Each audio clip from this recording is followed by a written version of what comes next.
I'd just like to welcome everyone to the next edition of the AeroPM Learning Together program. Today we've got Nick Gover with us. Nick is an ex-Army aerospace engineer. He's been with AeroPM now for 18 months. He's currently working on the Land 154 program, which I'm sure he may go into a small amount of detail during the discussion today. So thank you all very much for tuning in to this latest edition. And I wish Nick the best of luck in the presentation, and he'll talk to you all about it. Over to you, Nick. Thanks, Adam.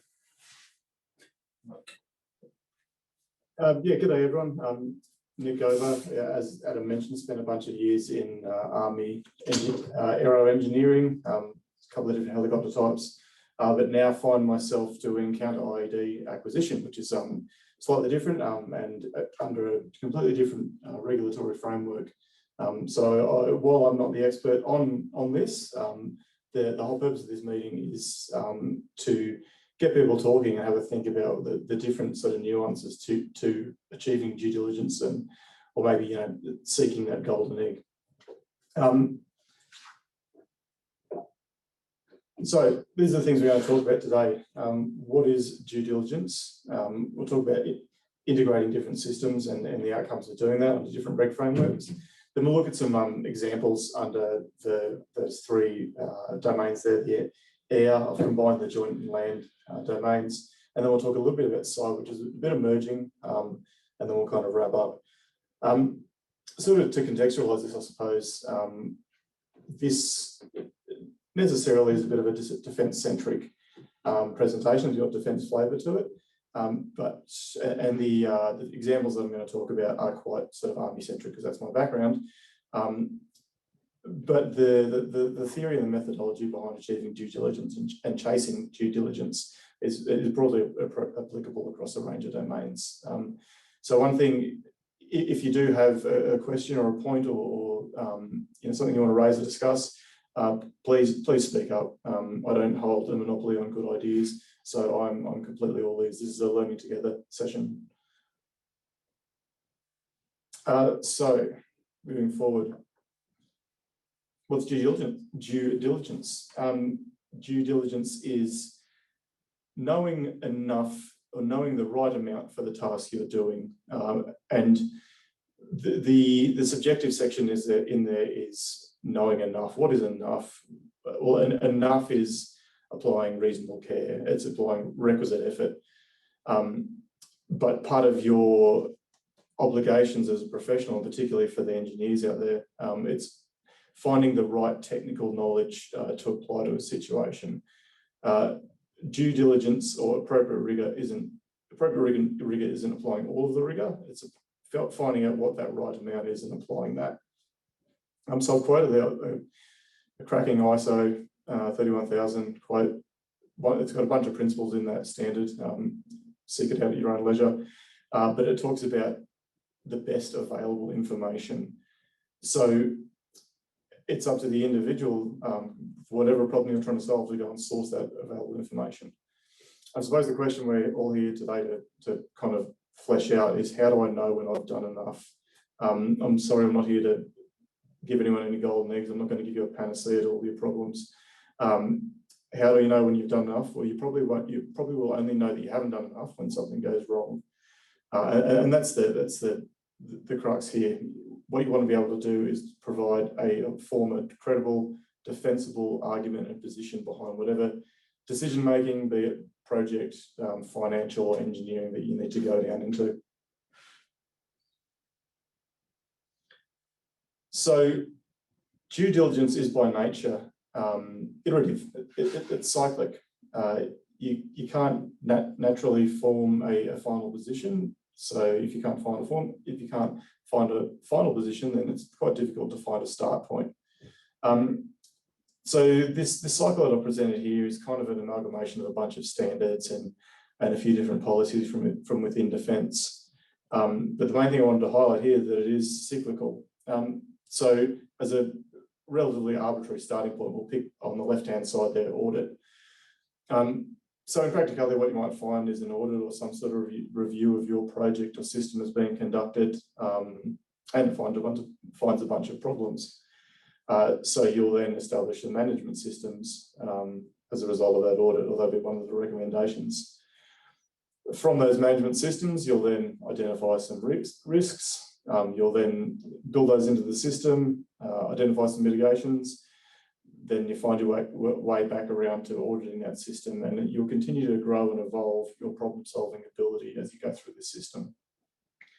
The key thing to remember here is that your context is changing throughout. So particularly like when you're looking at different risks, the natural life cycle of any sort of project or process is that the risks are going to change.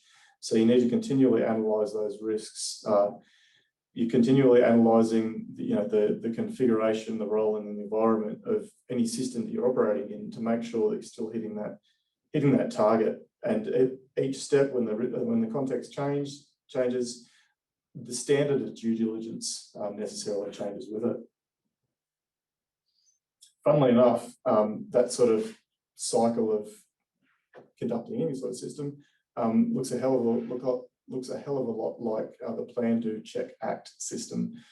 Straight out of yet another ISO, and this is OH&S management. For me, this kind of ties due diligence back. One of the roots of due diligence is, in Australia at least, proving that you are compliant with the requirements and the intent of the WHS Act. So if you are seen to be iterating a quality management system or some sort of management system that is iterative and learns as it grows, then you can argue compliance with those sort of standards. And the Plan, Do, Check, Act system, I mean, it's not just isolated to WHS, it's throughout a range of different systems, and just iterates highlights the iterative nature of any continual development process. So as a bit of an example, I said this to have a somewhat army flavour to it. We're going to talk about the integration of systems, and as such, like the way that different systems ping together to develop a capability and to deliver a capability. The highlighted text there down the bottom says that capability only comes from integrated systems, and it's a bit of a NAF system, but it's something. A bit of a NAF definition, but it's something to keep in mind when you're looking at these different reg frameworks. So again, I have defence and armyised this. If any of these acronyms don't make sense, please stick your hand up and we can talk it through. So the effect on the battlefield is necessarily the soldier down the bottom, but the soldier is relatively useless without some supporting fires. So he's got some big armoured units above him that are helping him assist with his mission and doing the stuff that he can't do. And above that, we've got some helicopters there that are providing logistics, overwatch, firepower support where required. And you can extend that to our RAF and Navy brethren as well. But all of these things have to come together to deliver an effect on the battlefield. And they have to be supported through life and introduced into service in pretty similar ways. And as we do that introduction to service and through life support, there's a myriad of different responsibilities, artifacts, authorities that you have to deal with to achieve that. So I'll work from the top down this time. The aviation world's kind of amalgamated its regulations into something that aligns better with international and civil regulation frameworks, the Defence Aviation Safety Regulation, which at the top is a single basic regulation that says you must operate aircraft in a safe way, having been brought into service in another safe way, and designed in a safe way. And then it's up to the military air operator to determine the risk tolerances in their individual operations. But in order to bring the airframe in, we've got a raft of different regs that we need to adhere to. You've got your 21J and G at the start. that brings your aircraft into service. And then you've got continuing airworthiness through DAS-RM to deal with. You've also got your DAS-R 145 organisations who are going to operate it, your licensing schemes under 66, all the training requirements that goes into aircrew and your maintenance personnel. Then we've got all the ancillary stuff that we want to attach to the aircraft, roll equipment, internal, external, how are we going to deliver aerial delivery, something like that's in the picture there. How do we deliver that safely? How do we certify that? And slightly inconveniently, all these different inputs to this single capability have a range of different acceptance criteria and authorities that sign off on this. And hence we've established a range of different frameworks in which to apply due diligence to that to satisfy those authorities that we've met their obligations under the WHS Act. Ultimately, the WHS Act places onus on a single individual, the accountable person, to meet their obligations. So a lot of the DAS-R regs lean themselves towards that, to providing a framework for that person to say that they have applied due diligence in establishing their system. I'll take a breath and then have a look at the two pieces of land material at the bottom, our tank and our soldier. In the land framework, we operate with Design Acceptance Authority Representatives, or DARs, and based on the system or the through life support framework around that, largely determines who's going to be responsible for bringing that equipment into service and signing off on behalf of the Commonwealth that it's ready for action. So as a bit of just a thought provoker, in those two, well, in the single system down the bottom of the soldier, we can count 6 different DARs who are going to have to sign off on him getting ready to present a capability. And that's not the end of it. For the tank, there's about 14 from memory. For the counter IED systems that we're working with, there's at least 4 involved. And then these DARs aren't isolated. They are interwoven with each other, but the way that they achieve their due diligence is by issuing engineering management systems that the rest of the engineering framework below them works under. And not only do we have the DARs and all the accountable people from the DAS-R world, across Defence we have executive authorities who are then responsible for the expenditure of finance. So they need to be assured through their own due diligence processes that the systems that they're receiving are financially sound and meet their obligations under the Commonwealth procurement rules to deliver a capability. So whilst this is a very technical centric discussion, we can't isolate ourselves from the fact that that finance plays a role in it as well. So now that I've sort of fleshed out a little bit of the different frameworks, regulations and authorities represented in a relatively simple little system, I've looked at the capability life cycle, and for the pedants out there, I acknowledge that we're now going down a product life cycle route. However, the tenets behind the capability life cycle are still pretty applicable.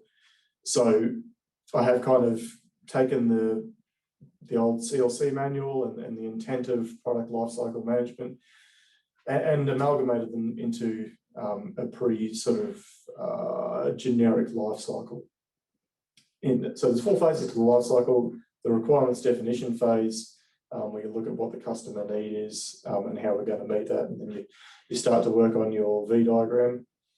The acquisition phase, where we're going to go out and actually acquire the piece of equipment, adhering to a bunch of due diligence rules in making sure that it's safe and fit for purpose.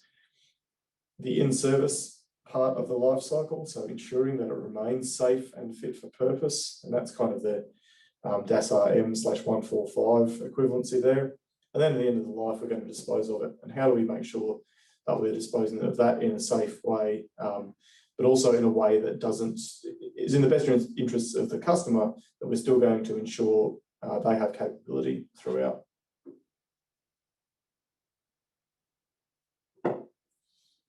So I'm just going to split some examples through here of the different things you might want to think about in achieving due diligence at the different phases of the life cycle.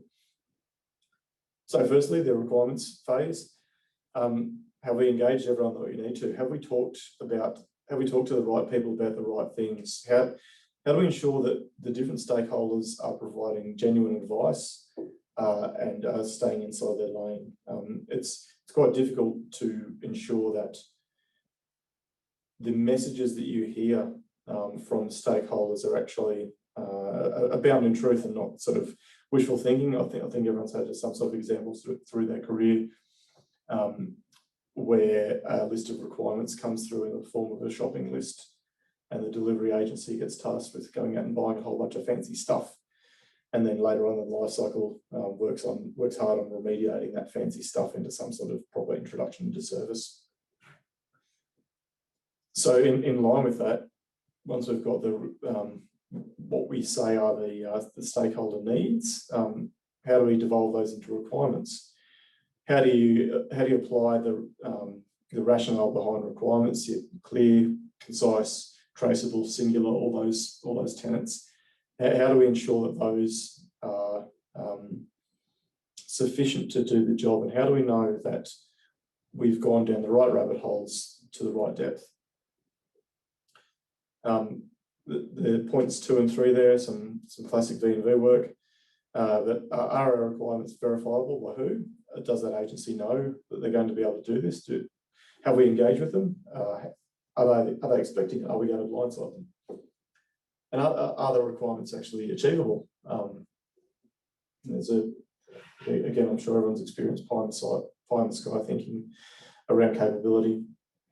And in line with identifying stakeholders, in this very early stage, we need to identify who our certification and validation authorities are, and in what context of our product they work. In the previous example, we saw that the aircraft has got a bunch of different stakeholders that are going to sign off on different items within that certification process. So we need to engage early and ensure that they are ready and able to undertake that work, even when we need it. During the acquisition phase, the first point there talks about one I've already kind of mentioned, the financial and commercial implications.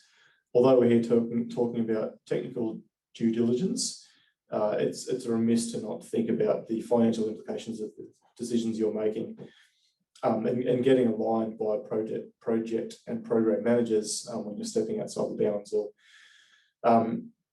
when you think you're applying technical due diligence, but in their eyes, you are chasing ground aggressively in order to solve a technical problem that they simply may not have the financial risk appetite to take on. So there's that two-way dialogue between your engineers and your project managers, and sometimes that ends up being a one-way dialogue with your project manager at your systems engineers, but that's why they're the project managers. So the other things we need to look at during acquisition are we being ambitious? Can what we've actually written be fulfilled? Our delivery agency or our system integrator or our OEM, do they have the technical nous, systems and pedigree to deliver the system that we're asking them to deliver? This is an important technical risk conversation to have with the project manager. So while the project manager is focused on schedule and money, the technical people need to be injecting in there and communicating technical risk to the PM, so that they don't head down the reverse rabbit hole of spending money and getting really fast schedule, but zero technical capability. How do we ensure that, this kind of links into the previous point, but how do we ensure that all our design reviews are achieved and achievable? And if not, how do we rectify it? What are our plans for gaining ground technically if we get through some sort of configuration audit and find a bunch of errors? What are our EMS and quality management system and engineering management system certifications? Do we require them? Do we require our system integrator or a prime vendor to hold these certifications? What's the risk tolerance there? Sometimes it's extremely important to have a ISO 31000 quality management system signed off, seen and maintained, but other times it's just not worth, the juice isn't worth the squeeze in achieving that. So within the ASDEFCON world anyway, it's important to know where those responsibilities lie and what the risk profile is of your project.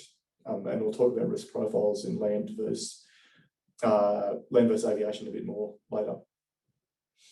Performance-based contracting I've highlighted there just as a prompt. Again, this ties back to the financial implications.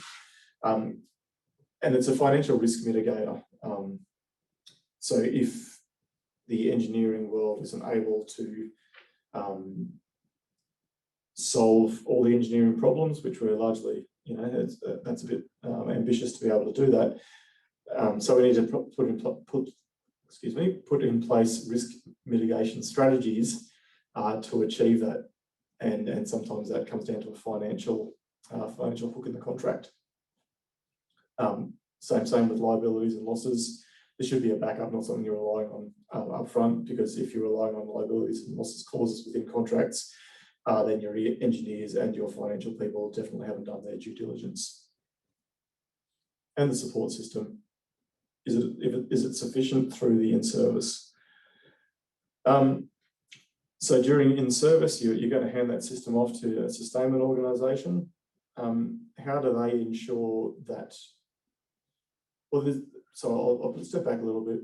There's that transition point between acquisition and in-service, largely where it might transition between project officers or you'll just have different sustainment and acquisition entities. So it's in everyone's interest to ensure that you get both parties to the table to talk about the problems, to highlight things, and to talk about any risk mitigation strategies you've come up during your plan, do, check, act, to ensure that continual improvement cycle is maintained. There's no use throwing dead cats over the fence. So things that we need to be able to communicate to the in-service people. Are there ongoing changes? How do we communicate those? Are they achievable within the in-service organisation's engineering management system and skills and competency frameworks? Configuration change is an interesting one. I'll just delve into that. Nick, this is just Tim here. Can I just ask a question on what you were just going through, mate? You're talking about the responsibilities of managing that due diligence and the sustainment organisations. In the transition process, what responsibility does the acquisition organisation have to ensure that sustainment has the right procedures, policies? Like, you spoke about handing over anything we know, but we've handed over everything we know to a presumable organisation that is ready and able to continue providing that due diligence function going forward. Are we responsible for ensuring that they have the right qualifications, skill sets, processes in place? Well, no, we're not responsible. We hold a responsibility for checking, I'll say checking that they hold a quality management system or an engineering management system to a certain standard. I think it's probably a bit of a risk call as to how far into those systems you delve to prove to yourself that those organisations that you're handing over to hold that sort of organisational structure and skills. And I think it's a tough one. You hold some responsibility, but at the same time, you need to be able to acknowledge that it's also that organisation's responsibility to hold those qualifications. And they're handy if they don't. You'd hope that it doesn't get to a stage where you're handing over something into sustainment, only at the transition working group sort of point to find that they do not hold those sort of skills. You should have found that back way back in the requirements phase. Nick, I suppose one approach or one aspect to help to talk through Tim's question is there are agreements in place. You've got the MAA, you've got the MSA. Both organisations, both the acquisition agency and the sustainment agency, have responsibilities. One in pushing product data systems across to the in-service agency, and one for the in-service agency to prepare themselves and be prepared accordingly to receive, but also not only support, but to thrive in the environment that they are going to support that system in.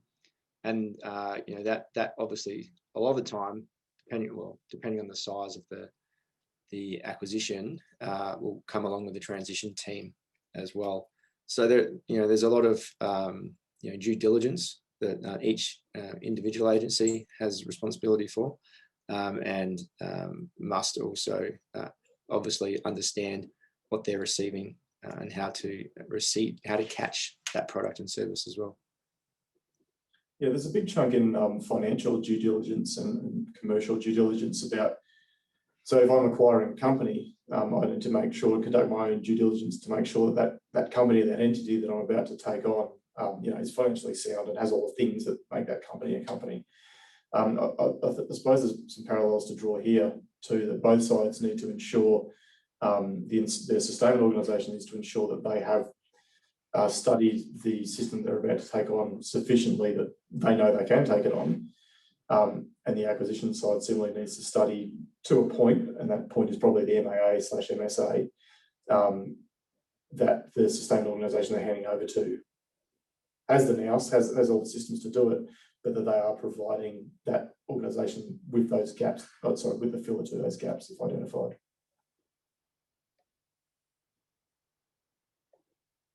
Right, thank you.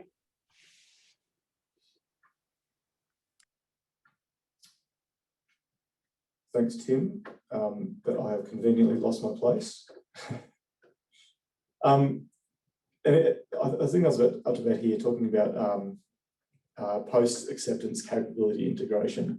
And this is probably a hot topic at the moment for some stuff that I'm doing. It's not about just putting the blinkers on and delivering an extremely technically sound system that can't integrate with anything else.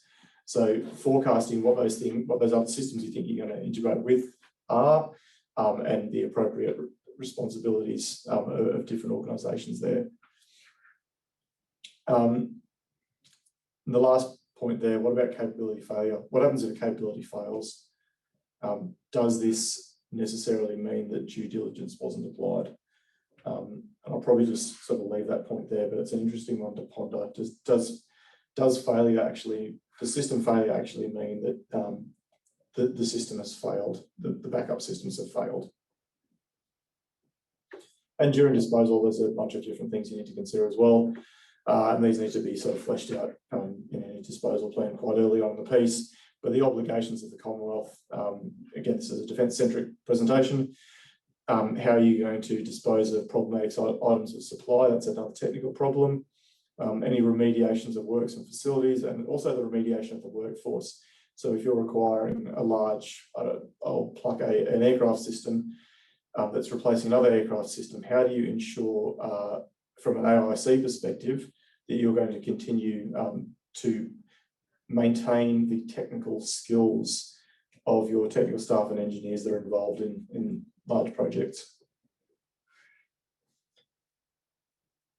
So I've kind of here simplified airworthiness in 3 steps to try and look at how you apply due diligence here. The 3 stages in airworthiness, again, quite simplified, but speak up anyone, particularly the aviation people out there, if you've got different opinions, thoughts. And then you've got your initial type certification and design, continued airworthiness achieved through your 21J, and then continued airworthiness ensured by your Part M organisation and sort of enacted by your 145s and 66s. Through that process, through those 3 top boxes, there are different artefacts that fall out of it that prove or go away to demonstrating that at each stage, due diligence has been provided. And that's achieved through your type certificate, your design organisation exposition, and then your continuing airworthiness management exposition. Similarly, your 145 organisations hold their maintenance org expositions as well, and that's where they demonstrate. So exactly what I've kind of demonstrated here.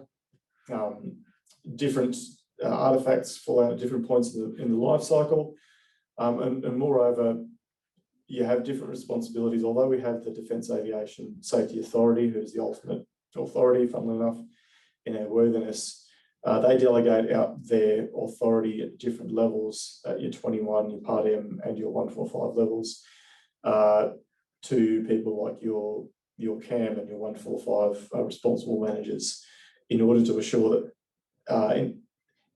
assure themselves that those different expositions are being applied correctly, and therefore they're meeting their obligations under the DASA reg set as well as under the WHS Act. And interesting, I think I talked about it earlier, but one of the key points about the WHS Act is that it appoints WHS responsibility to a single person, where authority can be delegated out, but responsibility cannot. So it's up to the individual to ensure that they've got those. I've got a little sidebar tidbit. Airbus Asia Pacific actually has quite a nice little publicly available due diligence policy. The hyperlink's there, so after this presentation, you'll be able to go away, click on that and read it. But essentially, this kind of mirrors the Plan, Do, Check Act that I talked about at the start. Quite wordy paragraphs. This is verbatim. But you'll see that the first 5 steps talk about acquiring information, ensuring that you comply, knowing what you should be complying with.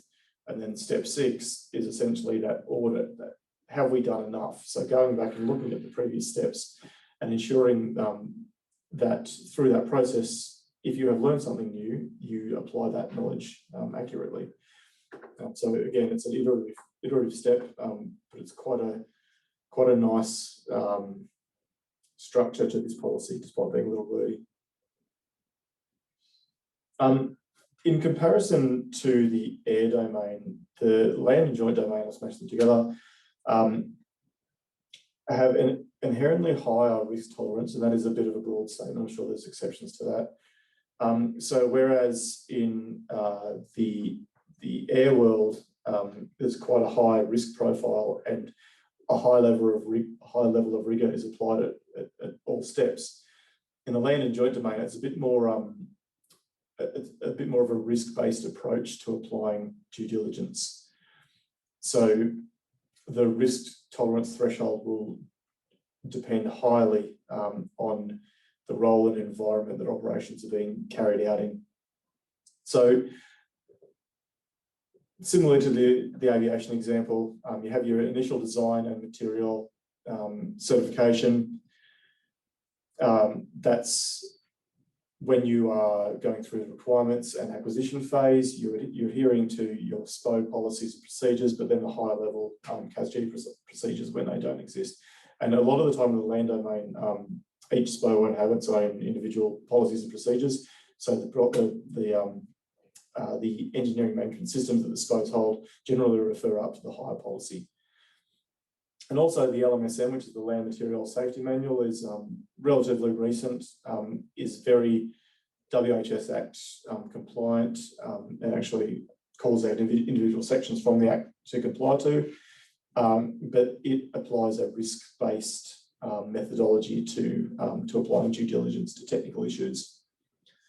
In sustainment, it's pretty similar.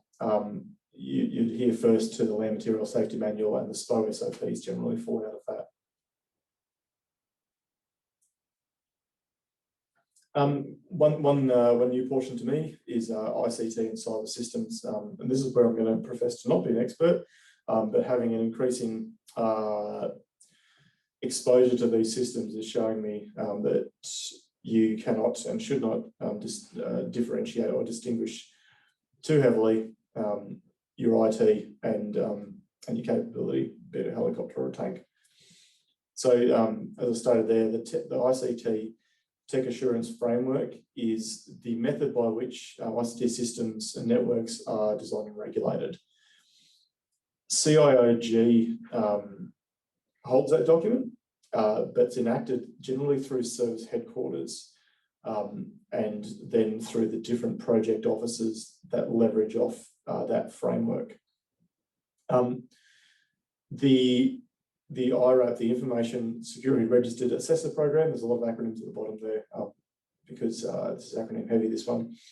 The IRAP is sponsored by the Australian Signals Directorate, and that is ultimately the methodology behind which Defence and Army adhere to the ICT TAF.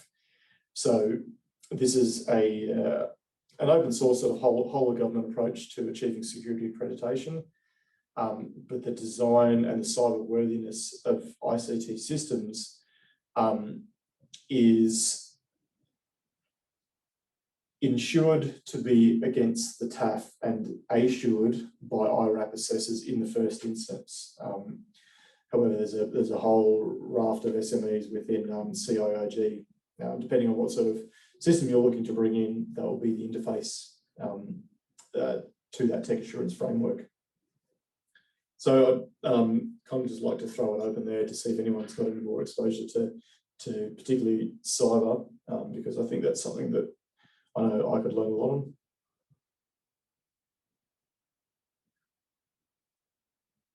And given that I'm getting crickets in response, I think everyone's probably at the same sort of knowledge base as me.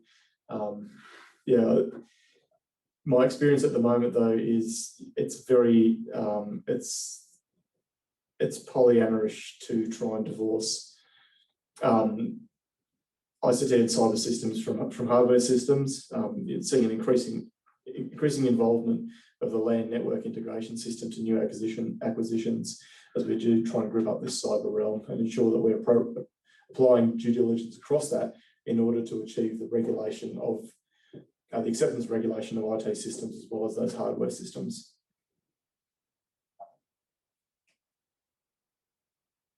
So we've reached the end. Due diligence is iterative. It doesn't stop and it can't stop. And trying to know when to stop is the subjective call that the professional needs to adhere to and find. And that last point there, due diligence ends when you can provide and argue a credible, defensible position when reaching your technical decisions. You need to realise that those technical decisions and that decision-making process are going to be an input to project manager decision-making.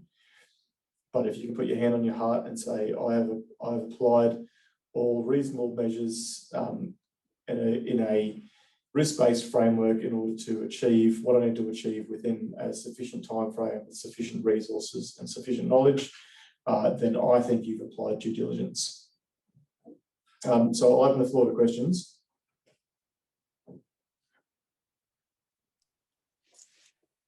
I'll start him off, Nick. You spoke about failure earlier on today, and you know, failure comes out of a lot of different areas. Sometimes you're provided a project and an acquisition strategy that isn't, I suppose, standard or is prone to failure, or may potentially have you know, a very low level of success. And you need to work your way through that project. You know, C27, for example, was from the very beginning a very complex beast from an acquisition perspective, and a lot of due diligence was applied. But because of the pressures, you know, coming down from government to say this is the product you'll be buying, you know, I'm not saying it's a failure of a product and this acquisition. I'm just saying it was a very complex beast. How does this, from a project manager perspective or an engineering manager perspective, how do you reconcile in your mind going forward that your due diligence, I suppose, is you know, on the right track in that situation? I think it comes back to applying a reasonable amount of knowledge with the resources at your disposal. Sorry. And where you don't have the knowledge or resources, as an engineer, it's my responsibility to communicate that risk. So in those sort of instances where I think a maintenance framework or an acquisition framework is complex to the point of being burdensome, I need to be able to form a technical, credible, defensible position to communicate that we have a risk here. I can't solve this risk. Here are the steps I think we need to take. But due diligence doesn't mean solving a problem. It means taking all reasonable steps to at least scope the problem so that you can communicate that. And I think that's kind of the interface between systems engineering and project management. There's a fair bit of overlap there. And it's all about risk, and engineers and project managers have different risk thresholds and different risk profiles, but the common communication, the common language between the two is risk. So if you can communicate what you think the risk is, how you think you could solve it, and your known unknowns, I think you're in more of a credible, defensible place. If you don't mind, I'll ask a follow-on question, and that is, you spend a lot of time in uniform, and now you're in the consulting world, providing advice and guidance.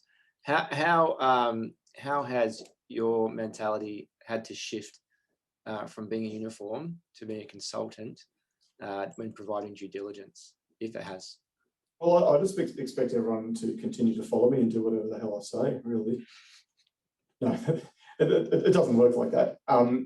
As a consultant, I'm there to do what the client requires. Not carte blanche, do whatever they tell me. But I'm in that workplace to provide subject matter expertise on a range of different things. So the way I demonstrate due diligence to them, it necessarily has to be a little bit softer, but I think it also makes you study your systems under a different light. You're not as focused on capability use as far as delivering and implementing capability. So the due diligence you apply, you're actually able to, I think, apply a little bit more, and a little bit more as a not a non-interested third party, but a neutral third party. So I think consultants generally have a better neutral ground to form their decision making on. Of course, you're always going to get the capability manager who wants newer stuff delivered faster under better conditions, that does all sorts of fancy stuff. And the technical aspect there is to communicate the technical risks generally through the project manager to ensure that our uniformed people have the capability they need in a safe manner. And safety is probably the bit it comes down to. If you can communicate to the capability manager that what you're doing is safe and what they want to do is unsafe, that's generally a good starting point. So I suppose under the old TA Reg framework, where the chief engineer was not necessarily in the chain of command of the operator or the owner of the aircraft, allows a consultant similar freedoms to make to provide their positions without impact of poor PARs or other activities. Is that correct? Yeah, I think so. You kind of step outside that loop and you can see the forest from the trees a little bit. However, I know that for our CAMs, they're generally uniform members, so I think they're in a difficult position where they need to apply a lot of due diligence and ensure that the frameworks around them are supporting them, but they are also still uniformed people and people and accountable people under the WHS Act. So it's easy for consultants, but there are still a raft of examples out there where uniform people are prone to a bunch of different influences that are different to us, and it's important for us to understand that. All right. Thanks, Nick. Hopefully some more questions might come your way shortly. Nick, I've got a question for you. It's Emily. Can you hear me? Okay. Cool. Awesome. My question is, I guess I'm interested in your experience for how due diligence is applied between the land and the aviation. I think you touched on it there, but from my experience, because I've worked under both sets of TA regs, and I found that when I was in the aviation space, there was a lot of emphasis on airworthiness and safety. And when I moved to the land space, there was still a lot of emphasis on safety, but there was also the capacity to more holistically consider capability effect without sort of all the engineering resources being subsumed on the aviation and safety aspects. Does this correlate with your experience? 100%. I suppose it's necessary though. If a vehicle breaks down, it can pull over and get fixed. If a radio breaks, then you send it away and you fix it and send it away and get it fixed. Something relatively minor goes wrong with an aircraft, it can put a capability to a grinding halt. So there is, I won't say less of an emphasis on safety, but it's more that all of the engineering rigor isn't thrown at providing a safe system, because there are mitigations to safety, and from a capability aspect too. There are multiple ways to deliver the same effect on the battlefield. So the way the capability manager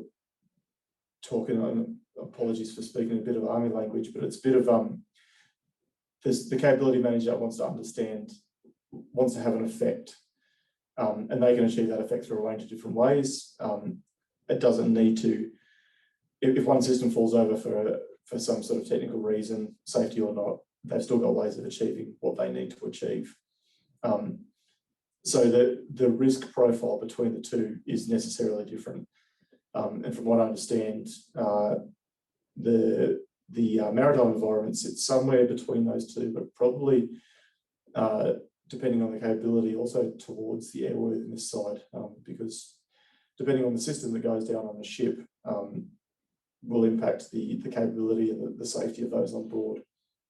So while not as rigorous as the safety system supporting aircraft, it's a bit more system dependent on ships, and land's probably at the far end of that spectrum. Yeah, thanks. No, I appreciate that. Well, I think that's about it. Unless anyone has any further questions, I'd like to thank everyone for your time. It's been pretty good. I hope you enjoyed it. I hope you learned something. I hope you've taken some thought provokers to go away and think about, are you doing your own due diligence? How do you do that? And how do you as an individual know when to stop? So thanks everyone. I hope you all enjoyed and have a good night. No worries. Well, thank you, Nick, for providing that presentation today on due diligence. It's very thorough, and it's the most important process that we go through as engineers on a daily basis, as in the acquisition process and other processes as well. For everybody, we'll do another Learning Together program at the start of next month. And if you just keep ears out to the normal channels, you'll receive information on what that looks like. So thanks again, Nick, from us here at AeroPM. We greatly appreciate your presentation.